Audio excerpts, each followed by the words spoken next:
आज हम आपको लेकर चलते हैं उत्तर प्रदेश के संभल जिले के उस गांव में जहां पिछले 100 सालों से पितृपक्ष में श्राद्ध करना पूरी तरह से वर्जित है। न कोई ब्राह्मण बुलाया जाता है, न तर्पण होता है और न ही गांव में कोई भिखारी प्रवेश करता है। आखिर क्यों?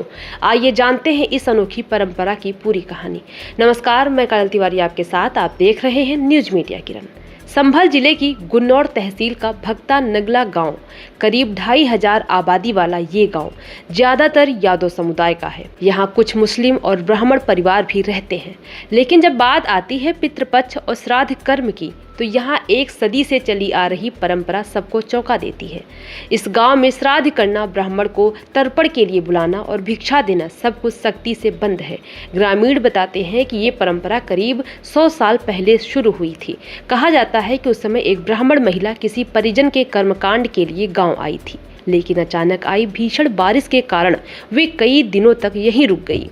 जब वो अपने घर लौटी तो उसके पति ने उस पर चरित्रहीनता का आरोप लगाकर घर से निकाल दिया था। व्यथित महिला दोबारा भक्ता नगला लौटी और दुखी होकर गांव को श्राप दे दिया कि इस गांव में अगर कभी श्राद्ध कर्म हुआ तो बड़ा दुर्भाग्य आएगा। तब से लेकर आज तक ग्रामीणों ने इस श्राप को सच मानते हुए श्राद्ध करना पूरी तरह से बंद कर दिया। गांव के बुजुर्ग रामदास और प्रधान शांति देवी कहती हैं कि हमारे पूर्वजों ने श्राद्ध कर्म बंद कर दिया था और उनकी हम मनमान्यताओं का पालन कर रहे हैं। पितृपक्ष में यहाँ कोई धार्मिक कर्मकांड नहीं होता।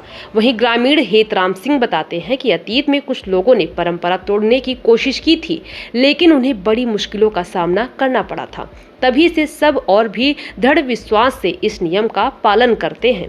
गांव के बुजुर्ग रामफल कहते हैं कि इन 15 दिनों को छोड़कर बाकी समय ब्राह्मण शादी और धार्मिक अनुष्ठानों में शामिल होते हैं, लेकिन पितृपक्ष के दौरान वे कभी यहाँ कोई काम नहीं करते।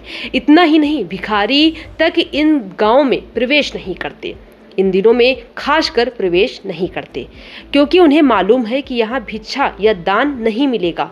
तो ये थी संभल जिले के भक्ता नगला गांव की सदी की पुरानी परंपरा, जहाँ आज भी श्राद्ध पक्ष पूरी तरह से वर्जित है। मान्यता, आस्था और लोक कथा से जुड़ी ये परंपरा गांव के लोगों के लिए सिर्फ एक नियम नहीं है, बल्कि पीढ़ियों से चली आ रही आस्था का हिस्सा है। आप इस परंपरा के बारे में क्या सोचते हैं? क्या ये आस्था है, अंधविश्वास है, या फिर गाँव की एकता का प्रतीक है? कमेंट बॉक्स में हमें ये जरूर बताएं।